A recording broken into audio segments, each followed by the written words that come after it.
پوچھا گیا ہے کہ کیا پودے پیوند کرنا کیسا ہے، اور کوئی پودا پھل نہیں دیتا تو اسے پیوند کرتے ہیں اور دوسرے پیڑ کی ٹالیاں لگاتے ہیں، تو اس میں رہنمائی فرمائیں کہ کیا یہ چیز جائز ہے یا نہیں۔ جی، پھلوں میں اصل جو ہے نا وہ حلال ہے۔ تمام چیزوں میں جو ہے وہ اصول یہ ہے کہ وہ چیز حلال ہے جب تک کہ اس کی حرمت کی کوئی دلیل ہمیں موجود نہ ہو۔ تو اگر کئی پھلوں کے اجزاء کو ملا کر ایک پھل بنایا جائے تو وہ چونکہ پھل ہے اور پھل جو ہے وہ جائز ہے۔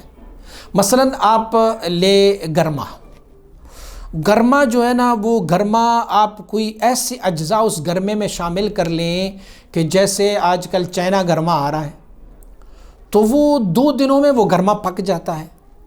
اب اس میں سے ایسے اجزاء شامل کر، لیکن اصل گرما جو ہے وہ جائز ہے اور حلال ہے، تو اسی لیے یہ گرما بھی حلال اور جائز ہوگا۔ تو ان کی اگر پیوند کاری کی جائے تو یہ پیوند کاری بھی اللہ تعالیٰ کے حکم سے وجود میں آئی ہے، اسی لیے اس میں کوئی ممانعات نہیں ہے۔ دیکھو، آپ خچر اور گدھا جو ہے نا، خچر جو پیدا کیا گیا ہے یہ گدھا اور گھوڑے کی ملاپ سے پیدا کیا گیا ہے، لیکن ہے تو خچر حیوان بنا گیا، یہ پیدا ہوتے ہیں۔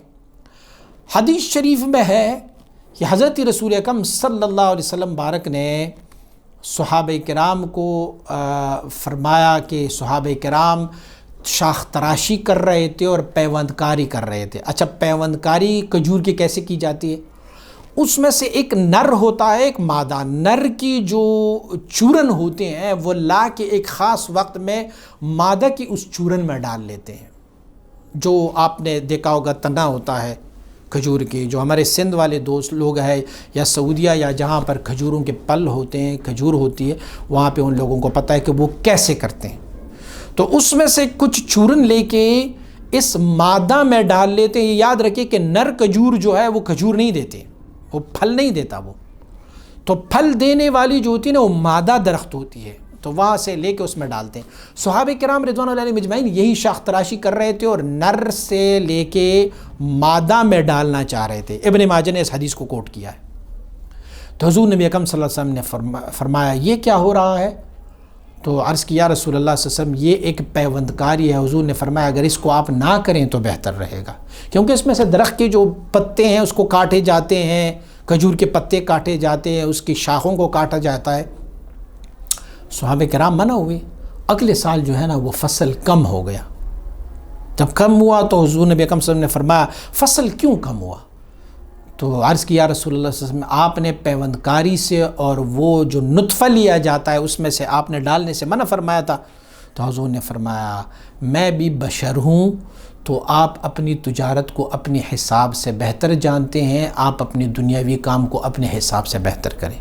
تو گویا پیوند کاری کی اجازت حضور نبی اکرم صلی اللہ علیہ وسلم کی اس حدیث مبارکہ سے ہمیں ملتی ہے۔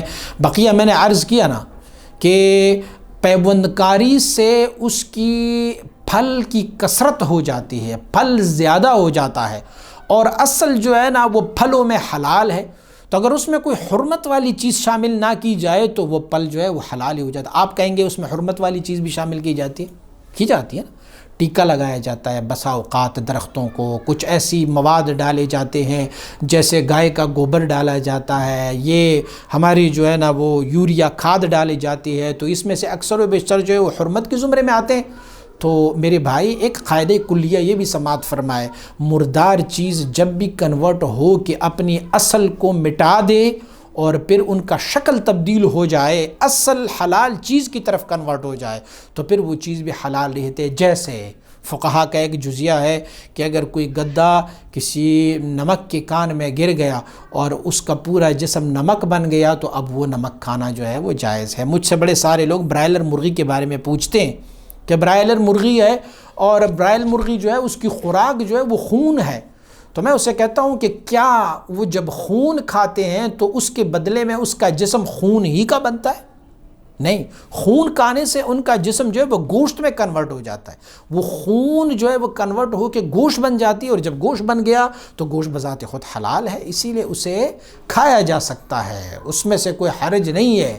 ہاں، تقویٰ کا حکم الگ ہے کہ آپ متقی ہو، لیکن میں متقیوں سے بھی پوچھتا ہوں کہ یہ جو ہماری جو مرغیاں ہماری یہ جو گندگی پر گھومتی پھرتی رہتے ہیں، جس کو ہم کہتے ہیں یہ دیسی مرغی ہے، تو وہ دیسی مرغی کیا کھاتی ہے؟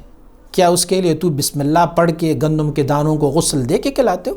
نہیں، وہ بھی تو یہی کچھ گند کھاتی ہے، لیکن جب وہ کھاتی ہے تو اسے آپ حلال سمجھتے ہو، اور یہ جب کھاتی ہے تو اسے آپ حرام سمجھتے ہو۔ تو اسی لیے یہ پیوندکاری میں اس درخت کی کارگزاری اور اس کی پھل کی کثرت آ جاتی ہے، اسی لیے شریعت نے اس کو کوئی ممانعات نہیں ہے، یہ بالکل جائز ہے۔